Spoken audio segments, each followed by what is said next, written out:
Everybody, it's Jeremy. Welcome back to Pathfinder, Wrath of the Righteous. This is our Beast Tamer Bard build! Episode 305. We're gonna go do Land's thing, but first we've got some stuff. Inquisitor Leotier! Yes, let's fucking do this immediately. Oh, is he gonna have good news about Daeron? He might I mean, I don't know why else he would be coming back. I mean, I guess he could be coming back to say, hey, I gotta take Daeron with me. Sorry. Sucks to suck, nerds. I guess that's possible, but I would expect he comes back with a positive bend. Commander, I had time to visit Nerosian and came back to you with the latest updates about Count Erenday's trial. The Holy Church provided me with the services of a mage for teleportation this time, so the journey was swift. That's why he's back so quickly. Your personal guarantee played an immense role in the tribunal's decision. Most of the judges considered Daeron Erenday's presence beside you a sufficient guarantee for safety for the Count himself and those around him. As long as the Count serves you, he will not be taken into custody. Please allow me to present you with this small reward from me personally. Your assistance in this matter was truly invaluable. Scroll of Resurrection times 2, Scroll of Heal Mass times 3, that's pretty dope. Scroll of Harm times 3, Scroll of Restoration Greater times 2, and a Ring of Protection plus 6. Nice! Hell yeah! I feel good that we went that route, right? Now that I've updated you on the latest news, let me make a request.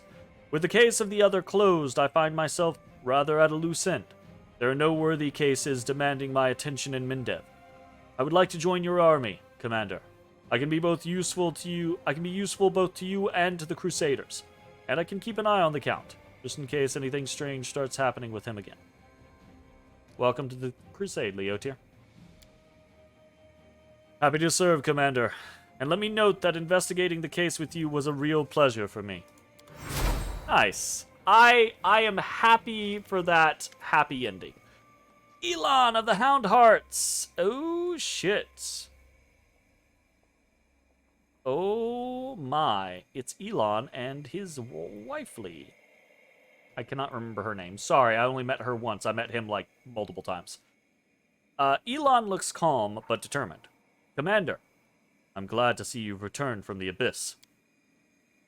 All right, here's the deal. Sela gets straight to the point. While we were in the Abyss, these folks discovered where the demons are being kept. Where the souls are being kept. The ones that were stolen by the demons. Arsinoe. No, Arsinoe is not who he's getting married to, is it? No, Arsinoe's the cleric at the chapel in Dresden. Wait, was his... I don't know. Well, I wouldn't say we discovered it exactly. I may be a cleric, but there are limits to my power, especially here in the World Wound. However, we do know the general location. When I was looking for the souls, I had a vision. I saw a rock that looked like a gravestone, and beneath it was an entrance to a cave. I know that the rock is on the outskirts of the Winged Wood. It was not difficult to recognize the ancient forest. It's been burning for decades in an unquenchable fire started by the demons. Ew. I'm certain that this is where the souls are being held, but I don't know what awaits us beneath that rock. Anyway, Elon and I have decided to go there, find the souls, and rough up any demon or cultist that gets in our way. But we'd love to have your help. Don't have any ideas what's inside the cave? No, we don't, but we can guess. You remember what, or rather who, started all of this? The esteemed jeweler Derek Sunhammer and his damned trinkets? Well, we did some digging on him, and we believe he's one of Baphomet's cultists. Think about their methods, their magic, their ability to infiltrate society and strike when least expected. It all sounds exactly like our jeweler friend. If we're right, we think this location might be a cultist hideout.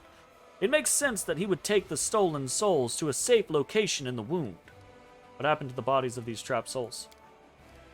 We were going to move them to Canabras when the Queen evacuated the city, but we couldn't. It was too dangerous to transport them. The clerics needed to focus all their efforts on sustaining the lives and health of the victims. There were armies of demons roaming the roads. so we stayed in Dresden. Elon's brave friends protected the bodies. They defended the infirmary in your absence. Many of them were grievously wounded, but they succeeded in their task. Fuck yeah, let's do it. All right, I will help. Elon nods. I'll leave at once. I'll scout out the area and keep watch on the cave and its surroundings. I'll share my findings when you arrive. My heartfelt thanks for your help, Commander. Of course. And I should return to my duties as a cleric. I have much to do in Dresden. Oh, I'm just itching to give my blade a taste of those soul-stealing cultists. But the most important thing is that we save the victims. And that's exactly what we're gonna do. Thank you, Commander. I just want you to know I really appreciate your help. I know these cultists are our enemies anyway, but I'm glad you're not ignoring the plight of ordinary people, like the ones who were robbed of their souls. Gravestone Rock, hell yeah. For some reason, you think Elon's fiancée is named Jessica? You know that's not right, though? I have no idea. It might be. No! Jana! Wow. Is she coming back in on the quest? A figure approaches you, but it takes a moment for you to recognize who it is. Jana, the ill-fated deserter from the Eagle Watch. She looks very different from the last time you saw her. She is calm and collected, though her face is a little pale, and you notice a scar on her right temple, jagged and fresh. Jana? Sheila beams at her friend. You're here! Yeah, I'm here. Jana falters, then blurts out, Sheila, how can you be smiling at someone who failed you? I thought you'd never want to see me again. I mean, I'll definitely give you a piece of my mind once we're in private. Sheila pretends to look stern. But I'm glad you're okay. Sheila's words bring a small smile to Jana's lips. Then the former deserter turns to you. Well, let me tell you why I'm here. I have business with you, or rather, a request. Maybe you're thinking of Trials of Mana? Jessica is the mage in Trials, right? Commander. Jana hesitates, then continues resolutely. I know about the stolen souls. I want to help you search for them. I've come to ask if you'll let me join you and Sheila on this mission. Please, give me another chance. We'll discuss that in a moment. First, I want to know how you ended up in Dresden. There's not much to tell. As I'm sure you remember, you chose not to punish me. You allowed me to go free. So I went to Canabras. I figured I'd forget all about the Crusades, have a fresh start, but it didn't work out. I heard the news about you and Sheila. That you descended into the abyss, and well, couldn't stop thinking about everything I'd left behind. As soon as I caught wind of your return, I hightailed it to Dresden as fast as I could. When I got here, I just couldn't find the courage to approach you, so I waited outside the Citadel until I saw Elon and Sheila. I knew you must be planning something together. That's when I realized this was my chance to make amends. I might never get another opportunity to prove myself, so I came to see you. That's why I'm here. Either Charlotte or Angela. Angela, right. Yeah, it's Angela is the mage. Charlotte is the little girl. Jessica is Hawkeye the Thief's girlfriend. Oh, gotcha. I played Trials of Mana, the remake, right? But I only played it once, and when I played, I used, who was it? Kyle, and then Angela, and is her name just straight up Freya? I can't remember what the Valkyrie's name is.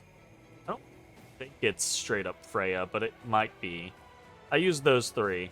I let Casey pick my team, actually. And then the times that I have played in the past, back when it was like a translated ROM, Reese, that's what it is. When it's a translated ROM, I played way back in the day. Early 20s or something like that, so it's been 15 plus years probably. And I played with Hawkeye then, but I don't remember much of his story in that particular instance. So, why do you want to join us? Because I can't stand by and do nothing, Jana exclaims vehemently. This entire story began with us, with our League of the Inspiring card. And I got cold feet and abandoned you, and then you saved me in the Molten Scar. If I don't help you now, I'll feel like I've been written out of my own life story.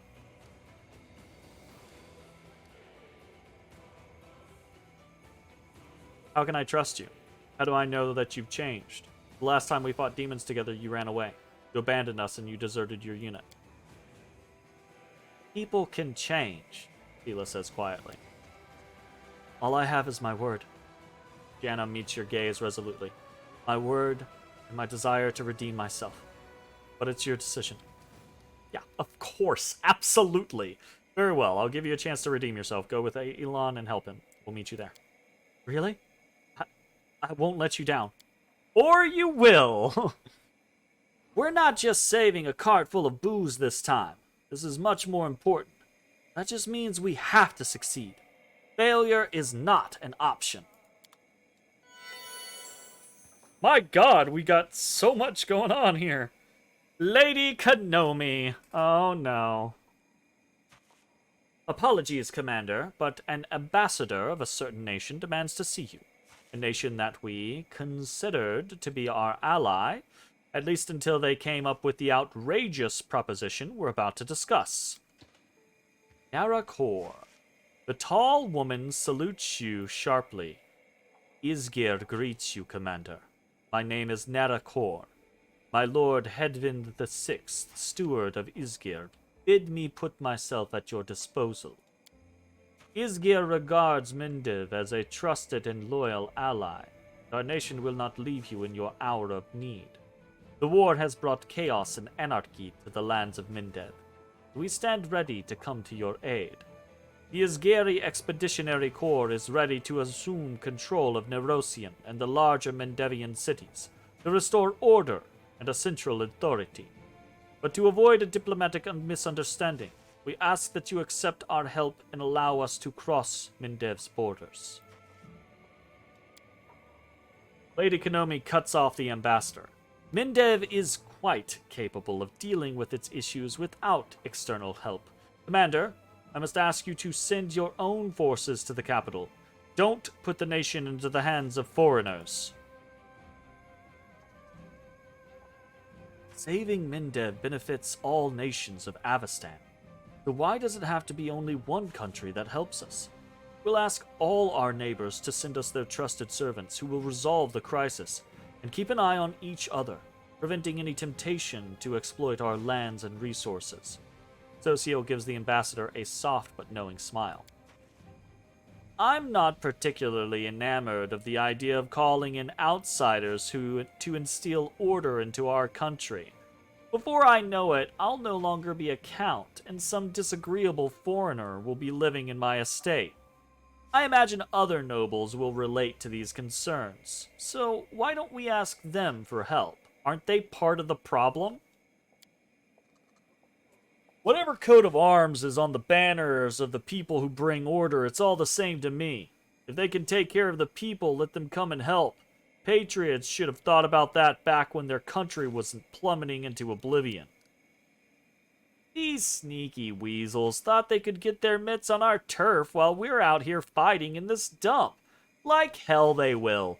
Once we're done with the war, we'll skim Mindevs ourselves, thank you very much. And if these unwelcome helpers show their faces, you just say the word, Chief, and the people will give them a pitchfork. The common folk love Isgir about as much as I love donating to charity. We got a colorful bunch of characters, I swear. I would like to hear from the ambassador. Ask. I can explain our strategy, provide our view of the current situation, vouch for the honesty of our intentions. Made you think Mindev needed our help? My nation has suffered through grueling goblin wars, and I saw what they did to Isgir. Right now, Mindev is worse off than my homeland was back then. The recent upheaval in the capital was just the first sign of the insurrection. Soon it will spark in the provinces. The city's garrisons can't maintain order. The best people went to the front lines, and only the incompetent stayed behind. The populace is evading taxes and drafts, and future harvests are at risk. There will be famine, then anarchy, and then Mindev will be no more. But we, Isgir, remember the meaning of honor. Our nations have agreed to support each other, and you didn't let Andoran rabble-rousers bring this friendship to ruin. We are willing to help. What do you stand to gain from this? I'm an officer, so I will not mince words with you. You are Avastan's shield, and if you fall, the burden of this war will be ours to bear. Furthermore, we Isgari believe in the necessity of order and discipline. Mindev's collapse will lead to chaos. It will create new river kingdoms that will spread the plague that is anarchy. And therefore, Mindev must endure, for the good of all of us who are united in our adherence to order. On what conditions do you intend to assist us? A limited military contingent will take control of all major cities in Mindev.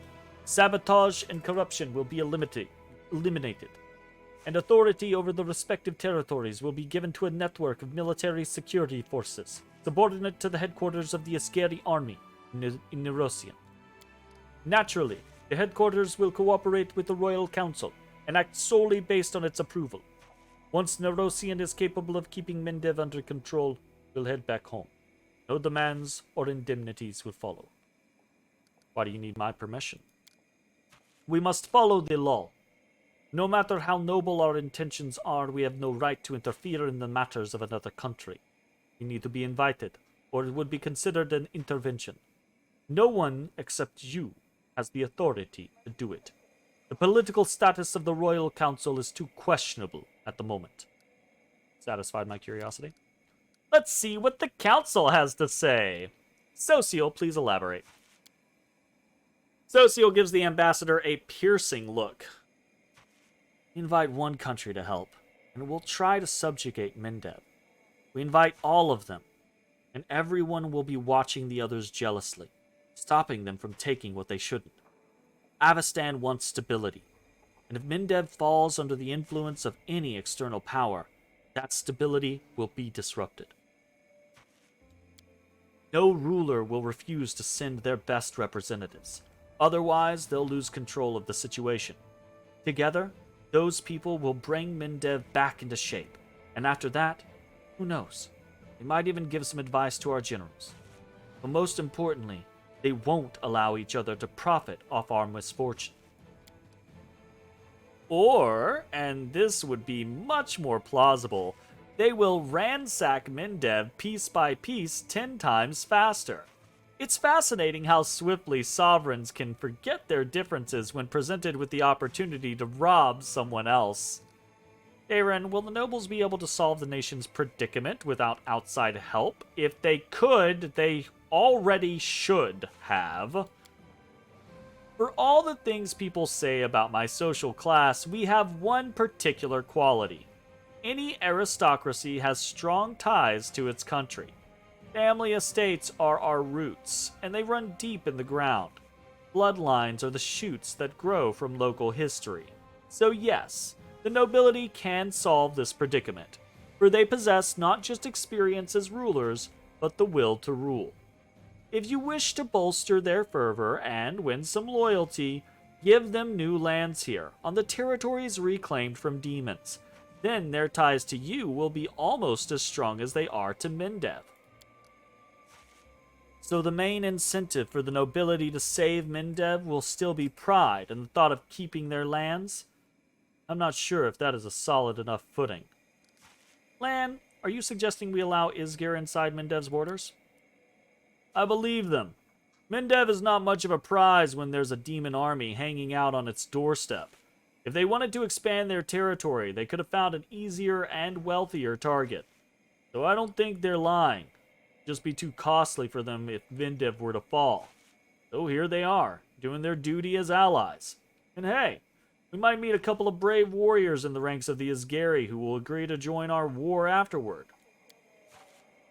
Nice going, Scales. Keep licking those boots. When the devils take over, they might even make you a taskmaster instead of a common peon.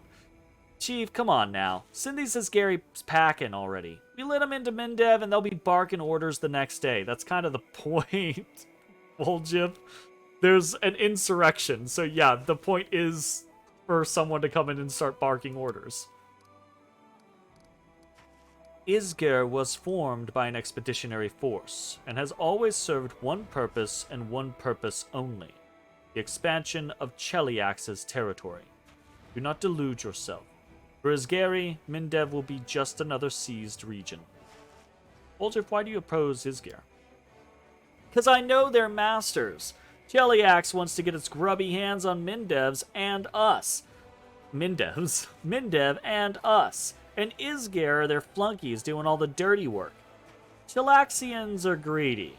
If something finds its way into their pockets, there's no getting it back. If we're not into the idea of marching to the devil's tune in the near future, we'd better rile up the people. Mindevians just love kicking tieflings around, don't they? Well, how about they work over some devils as well? Is Cheliax full of devils?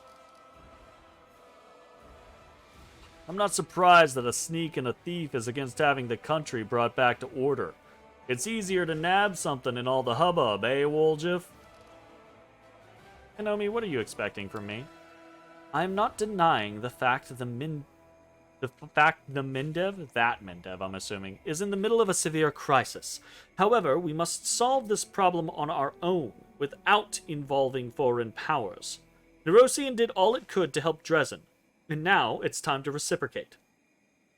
I ask that you give the order to all newly formed detachments standing ready to set out for Dresden, to march to Mindev's major cities instead. This is gonna put like a damper on our recruitment, I would assume. They will put things back in order by themselves and remind the people that the Crown's authority remains strong. I understand that you will have to hold out here without reinforcements until disaster passes, but such is the cost of our nation's salvation and independence. That's a fantastic idea. I'm sure our soldiers will have plenty of time to put things in order before the demons arrive. I mean, it would be so embarrassing if they came to Nerosian and said, all these riots, what a mess. I've heard enough. Let's take a look. What do we got? So,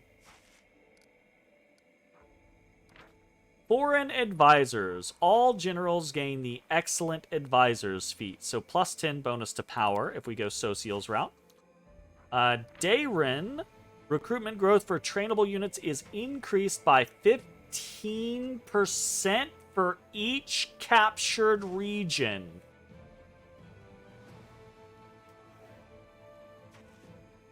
That's...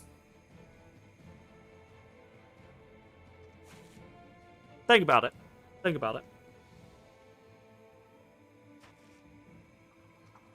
You can recruit 10 people. 15% is only one. Right? Assuming it rounds down. You have 3-4 captured regions, though. That's 60%. That's 6 more people.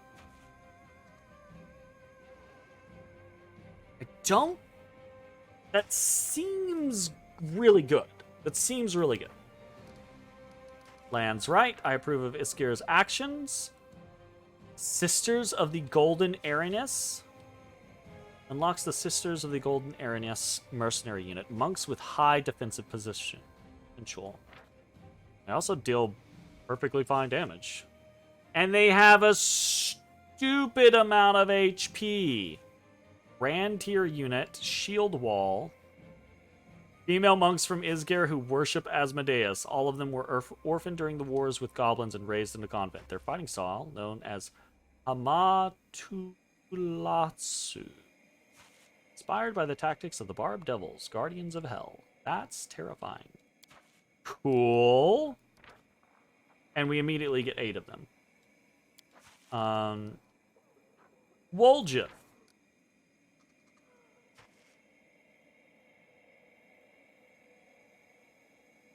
Unlocks the Mendevian Cavaliers mercenary unit. Excellent cavalry that can deliver pinpoint strikes against enemy lines. And we get 6 of them. They're quite good. Hit pretty hard. Decent HP. Grand tier unit. High AC. Battering ram attack. Quite good. Lady Kanomi, I'll send the reinforcements to Mendevian cities to restore. Recruiting trainable units is prohibited for 2 weeks. Recruitment growth for trainable units reduced to 0 for 2 weeks. After 2 weeks pass, all trainable units gain the Best Sons of Mendev feat. Plus 20 bonus to combat morale. Ooh. That means a lot of double attacks is what that means. Ooh, interesting. Okay.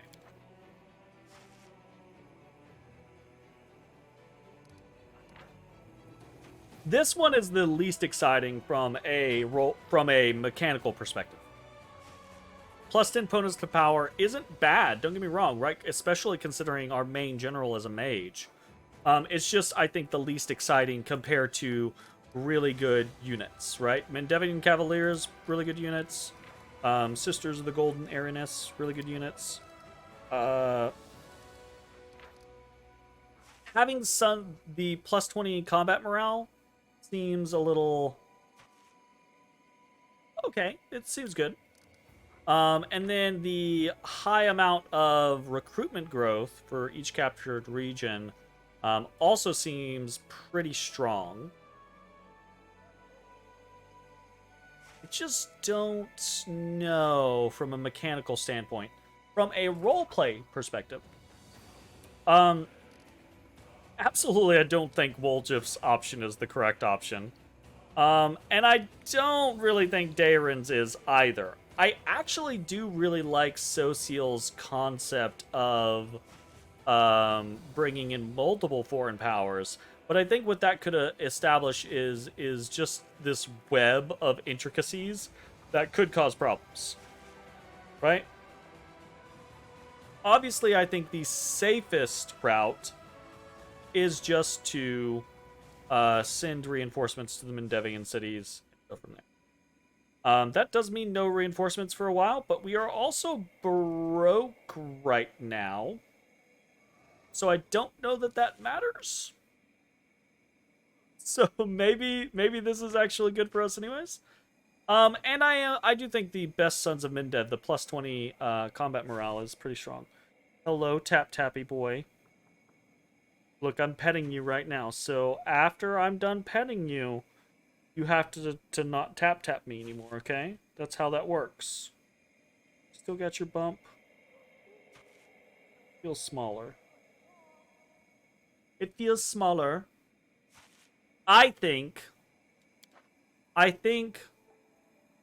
we are gonna send our people. The reinforcements to Mendevian cities to restore order. The commander has made himself clear. The patriotism of Mendevian subjects is stronger than ever. We will deal with our problems ourselves, and I doubt any power in Avestan will want to question his decision. Okay, what would I actually want to do? I would want to do a mixture of all of the above, right? I would like a detachment of Isgari forces. I don't want Isgari to come and help take over every fucking Mendevian city. No, but I would like a detachment or two of Isgari forces to be utilized in the establishment of order in a few various cities, not solely, right? But basically the exact same thing, right? Send some of our reinforcements to Mendev. Take some Isgari forces. Send out a call for, hey, Isgari is sending in forces to help establish order. Everyone else should send in a few forces to establish order as well, right? Right? You know, get a little bit of everybody's fingers in the pie, but make it be a little bit of everybody's fingers in the pie. And still hit up the fucking nobles, right? Like, that absolutely should already be a thing. This is one of the issues that I have had with these council decisions throughout the game, is that quite often the most logical answer is not A, B, C, D, or E. It's F, all of the above, or a combination of the above, right? a lot of these things are good ideas. It's just like, and a lot of these things don't seem mutually exclusive. Like this, none of this was mutually exclusive. This guy wasn't just like, Isgir will establish authority, or on its own, or else no assistance. You're gonna be like, hey, Isgir, you just want to make sure that Mindev stays on its feet and reestablish authority, right? So how about we partially accept your offer? We don't. We would love your aid, but we would be uncomfortable to have all of the cities of our country taken over by your armies. So how about we just have a couple of little pockets of Isgari military here or there, right? And if they're trustworthy, they're gonna be like, yes, we will do that because it's gonna help you. You know, right? Like these things are not mutually exclusive options. I guess maybe Woljif's is mutually exclusive because he's over here like, kill the Chelaxians, you know? Or Cheliaxians? I don't know if it's Cheliax or Chelax. I can't remember. Anyway. Lady Kenomi bows her head and says quietly, we will know soon whether or not this decision was prudent. Will Mindev survive this crisis, or is it doomed to fall? Once the outcome becomes apparent, I will report to you immediately. I mean, if Mindev falls based off of the fact... Again, like, it's very silly if we can't do... One way or the other. We could march to Nerosian right now. Like, let's go.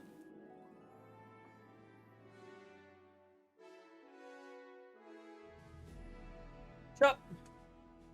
Chop. Chop.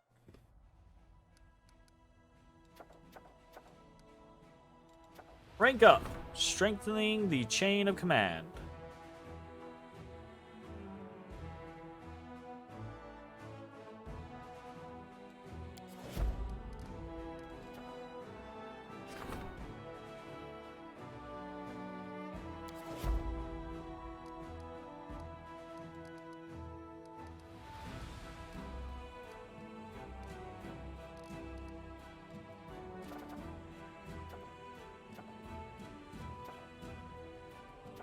Okay.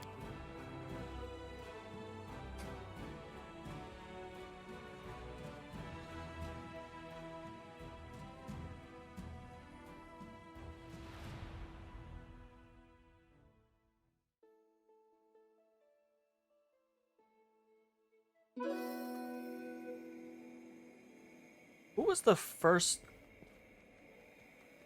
I can handle it. person?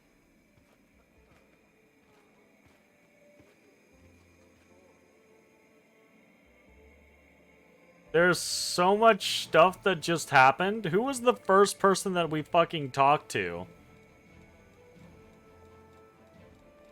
Diana... It was prior to the Houndheart stuff. It was Leotier. Was it Leotier was the only thing? Yes.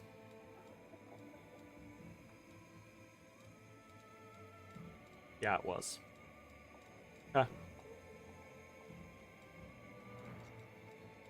Jeez. So much stuff. Okay, let's get the fuck out of here, shall we? That's 1,000 pounds. We're gonna head to the streets real quick, make a sell. Probably just do a quick bulk sell. And then we need to figure out where we are going next. Because I was going to do land stuff, but, you know, Sela surprised me with her stuff.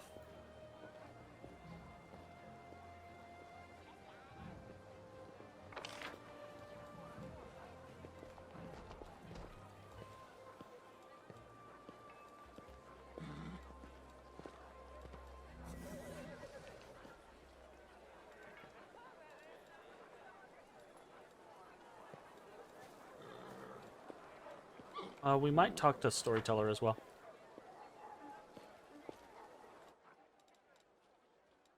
Bulk selling. My God.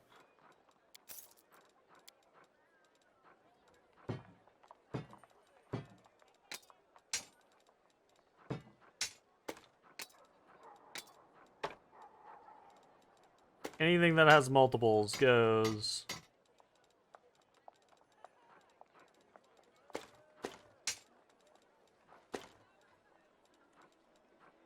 Sweet.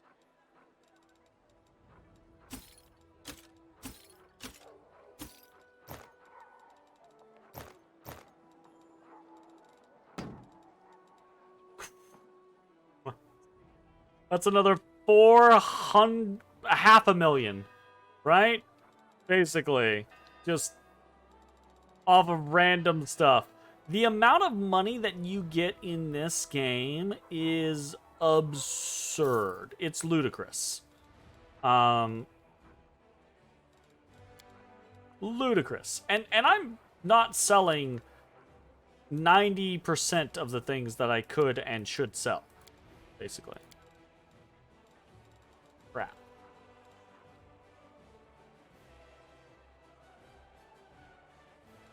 Holy crap.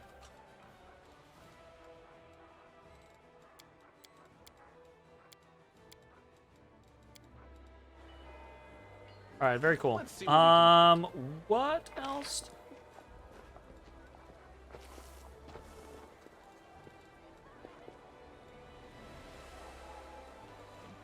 Sheila's over there.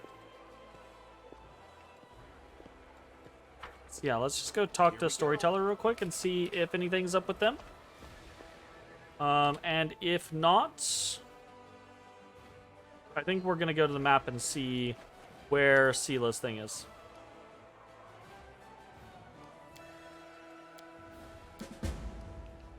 Ah! Crumpled demon helmet and a piece of cloak and the mangled demon helmet and the necessary materials. Restore this relic. The sketching arcane symbols with his hand, the storyteller begins to reforge the damaged helmet. The hide turns into straps and the metal into armor plates, which are tempered in a mixture of demon blood and magic essence. The owner of this item was called the Shy Lily. He was a murderer. No, he was a master of the art of slaughter. Missionary of violence, whose deeds were a source of delight and horror. Even his fame faded when he met a true destructive power. Cool. Restore this relic for me.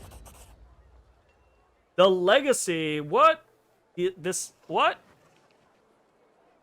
Dazzling light erupts from the storyteller's hands. The light pulsates, forcing you to squint in pain, and when it finally fades away, you see a thick cloak in the elf's hands. This relic was truly legendary. It has absorbed a power that is too heavy for this world. I have a feeling that this cloak suits you well. Legacy. The legacy. I just got... Ooh! The legacy is an achievement to restore a Rilu's magical cloak. I received the Bound of Possibility.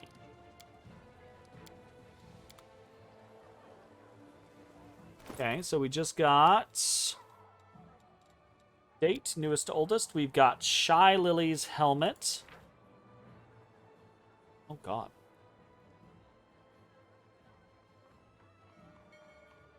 Helmet is imbued with demonic powers. The wearer gains a +4 profane bonus to strength and a +2 profane bonus to AC. What does that even... Profane is a bonus type I have never seen, so I assume it stacks with all of the rest of our shit. So that's really cool. Let's go read some stuff, shall we? As soon as you touch the relic, a vision washes over you. You experience the events as if you had lived through them. I'm hunting again today.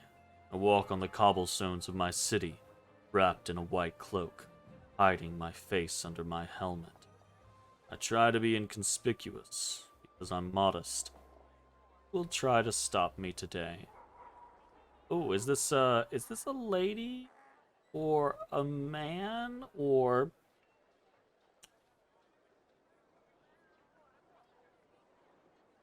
I'm looking around and I'm not seeing indications.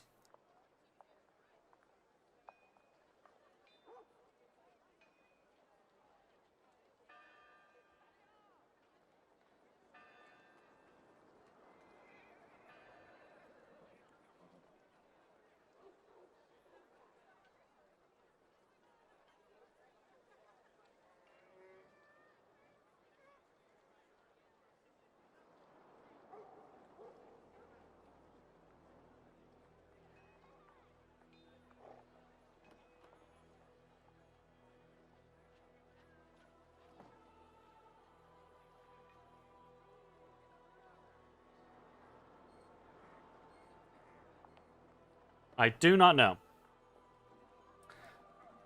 I noticed two men in the alley. Not hunters coming for my head, just two ordinary people who didn't have time to hide. I cut their lives short, quickly, boringly, hanging their bodies upside down in the sky, in invisible harnesses. I don't touch the flesh, although we, Brolakai, like to treat ourselves to our fallen enemies, killing for hunger right now. Ah, Shy Lily is a Brolakai. I hide in the shadows, listening. Someone is following me stealthily. I hear his footsteps, walking, so vulgar. I spread my wings and soar silently in the air, taking cover behind a stone statue and waiting. He reaches the place where my trail ends, looks around stupidly. Dumb, heavy, strong, covered in layers of sturdy armor. I attack from the sky, plunging all four of my blades into the slits of his armors. The hunter dies quickly, offering me no pleasure at all. I hang him in the sky as well. The massacre is in full swing, and no worthy opponents have tried to stop me. Why? Curious. I walk out openly into the light, haughtily inviting my enemies to take part in the fun. Three winged shadows attack in sync, circling as if in a dance, wriggling around me like a twisting whip of a Baldur. I too twist and turn, slashing at their sweet, fragile bodies with my daggers as they tear at me. A pleasure, but short-lived. Their bodies painted with the wounds I inflicted, the trio disappears into portals. I watch them leave, until we meet again. You are inimitable. Inimitable, as usual. Were those the three sisters that we met that went to the arena to distract the champion? Maybe. One day I will hang you upside down in the sky, but obviously not today. I'm still not satisfied. Did we defeat Shy Lily?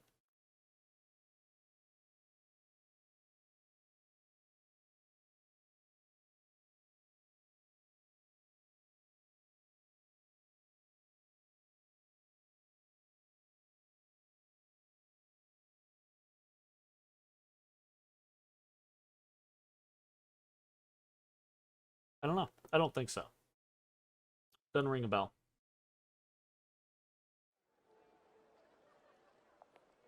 A couple of guests from another plane are coming my way, eager to test their strength against me. I shower them with contempt and a stream of spells that make them curl up into balls and weep. I could kill them in a heartbeat, but I can't hang them from the sky. Our Lady in Shadow doesn't like her rules broken. Guests of Alashanira have to be very guilty to deserve death. Finally, heavy footsteps make the sidewalk shake. This is no huntsman, executioner. Finally, decent prey. A huge Balor stands in my way. He has a sword in his right hand and a sword in his left. A fire whip won't help him in this fight, so he's armed himself with a more suitable weapon. I soar through the air, twisting, evading his crushing blows. He, though massive, is fast. Such a pleasure. Leaving 1,000 cuts, I make his large body weep a shower of dark blood. Pretending to hesitate, I let both his swords pierce my back. The tips come out of my chest, while all 4 of my daggers cut through his muscular neck, severing his horned head. That is over. I suspend his giant carcass high in the sky above everyone else, for all the city to see. Let them fear my harvest. I walk out into the lit street. I'm stunned by the thunder of applause. The entirety of Alashanira thanks me for the magnificent performance, welcomes me, praises me. The bodies in the sky rotate slowly, strung up by their legs. They are my trophies. Wrapped in my white cloak, I lower my helmet-clad face. That's why they call me the Shy Lily. I head toward the harem of Ardent Dream, the hilts of Balor's swords still sticking out of my back, swaying majestically. An exquisite, refined decoration. But I am not completely satisfied. The last enemy was good, but he alone is not enough for me. My spirit is not yet at peace.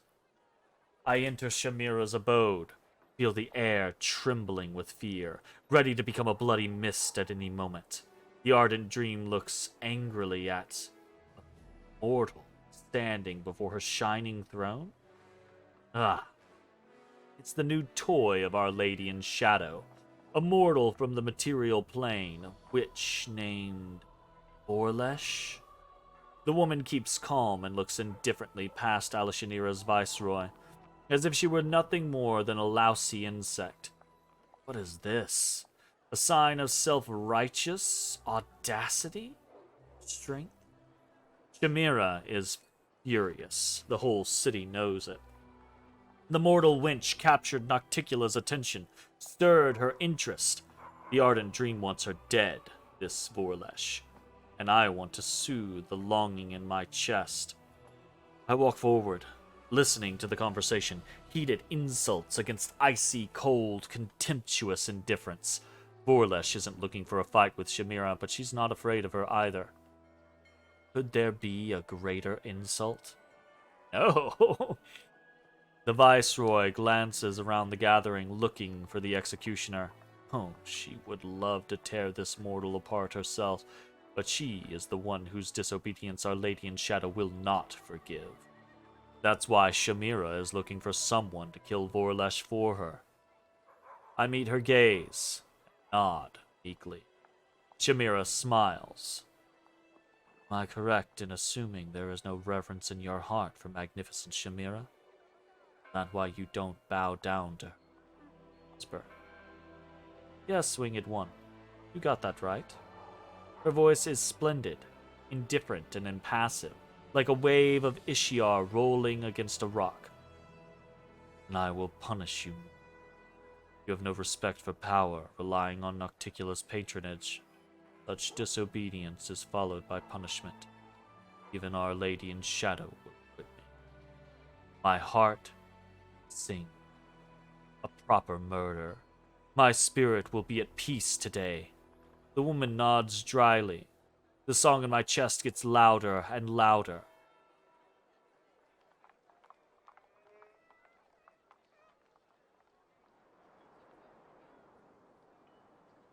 Oh. Look out, Shy Lily. This mortal will skin you, claw off your helmet along with your face, and then make you throw yourself on your own daggers. I disdainfully ignore the shouts and happy laughter from the crowd. Your Mangaleth, the bloody buffoon, is clowning around as usual, if he understood anything at all. Her Mangaleth was right, motherfucker. Wow, that was a very interesting little bit of lore there. Very cool. There is a bit of lore for the cape as well. We will have to remember to read that. I'm going to put that in my notes, actually. Read the cape or... But unfortunately, we can't read that right now because I don't have the time. Those things are very long. That took me like 5 to 10 minutes to read through that one. So, that is going to be the end of this video. If you are watching on Twitch, that's it. That's the stream. Thanks for watching. If you're watching on YouTube, hope you enjoyed. We'll see you next time for more Pathfinder, Wrath of the Righteous. Hey everybody, thanks for watching. If you enjoyed the video, consider leaving a like, commenting, or subscribing. It really helps me out. If you'd like to see me live, head over to my Twitch at twitch.tv/thedistanthorizon.